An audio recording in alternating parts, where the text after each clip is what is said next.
Wellbeing Days. We all need them from time to time, but many businesses would frown upon them. But it seems as though the Reserve Bank of Australia, in its new enterprise agreement, is saying, you know what? Wellbeing Days, they're good for you. Employees at the RBA will be allowed up to 8 wellbeing days a year. It'll come out of their personal leave, their sick leave, if you like. Is it a good thing? They'll be able to take the day off, no question to ask, no medical certificate, just a day off. 133 693, you for or against? Do you take wellbeing days or the occasional sickie? Sue Ellson is career expert and author. Sue, good afternoon to you. Nice to chat. Hi, Shane. Are wellbeing days accepted in the modern workplace? Well, I don't know. It's obviously going to depend on each employer and what they offer. But in terms of benefit to the enterprise, I would say workplace flexibility would be a much better call, because obviously you don't always need a full day, but if you can pop out and have your massage or your special treatment or something at the end of a day and have that on a more regular basis, I think that's better than just random days off as such. Do you think some people who work from home would do that as it is anyway, such that I'm working from home, you know what, I'll start at 7:30 this morning, I'll finish at 3:30 and then get a massage at 4 o'clock, that many people would already be doing that? Well, interestingly, there's actually been fewer absences from work if people are allowed to work from home or they've got that flexible workplace, in process. So I guess where there's been an increase in sick leave is since COVID, obviously more of us are feeling a little bit more socially responsible when we go to work and don't want to go in with a cold or a flu and infect everybody else.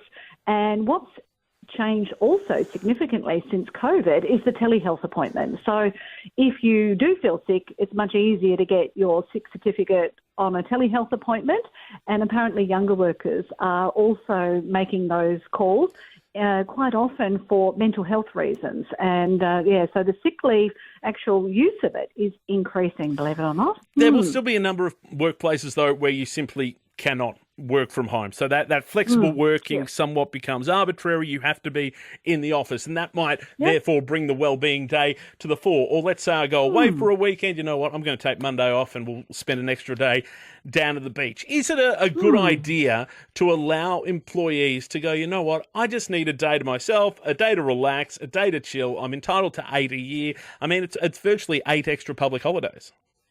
Yes. Well, it depends on whether the employer can afford it, because on the average wage, your normal 10 days of sick leave that you would normally have, that's worth over $4,000 when you take into the cost pay, super, workers' comp and payroll tax.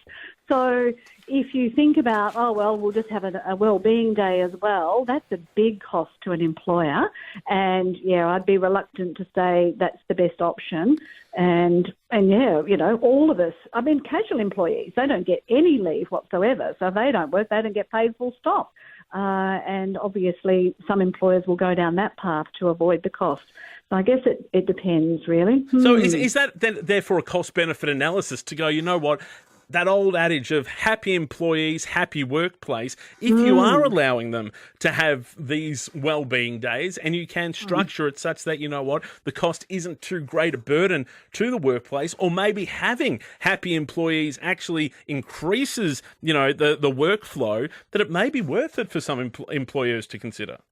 Oh, absolutely. And the interesting thing is with this Reserve Bank, they've increased their workforce substantially in recent past. It's gone up to over 2,000 employees, 15% growth, and a lot of those are in the IT area. Now, we can imagine a lot of those would be mid to younger age groups, and, it could be very attractive to them, and it could be the reason why they choose to work with that employer, because they've got that extra benefit and they see that as valuable. And obviously some people will say, well, a private enterprise can give out those free massage tickets and claim it as a tax deduction. I don't know whether the public employer can do that or not, but definitely anything that overall is going to improve productivity, mental health stuff, retention, so long as you can measure those impacts, then absolutely it could be fantastic. But I just I'd be a little bit reserved about automatically implementing this, I guess, because I see both sides of the equation. And my dad worked for 40 years for the same employer and was very proud of the fact that he had a huge accumulation of sick leave. Of course, he couldn't get paid out with it when the job ended, but he was very proud of the fact that he hadn't taken sick leave. So, yeah, it's a tricky one to answer. And I think that depends on the job as well. I mean, in some workplaces you will be less inclined to want to take a day away from the workplace. Sue Ellson, career expert and author, appreciate your time this afternoon. We are not an